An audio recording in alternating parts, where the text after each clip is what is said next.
هنعمل بسكوت العشر دقايق بطريقه سهله جدا وببيضه واحده بس. حطيت بيضه على كيس من الفانيليا، نص كوبايه من السكر، نص كوبايه من الحليب، ونص كوبايه زيت على سمنه، معايا كوبايتين ونص من الدقيق، نص معلقه صغيره من البيكنج باودر. هنزل عليهم بالخليط اللي ضربته في الخلاط كويس جدا، وهلم العجينه بس مش هعجنها.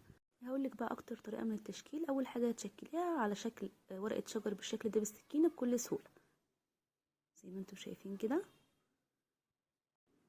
هنا اهو وضحتها لكم اكتر بطريقه سهله جدا زي ما انتم شايفين.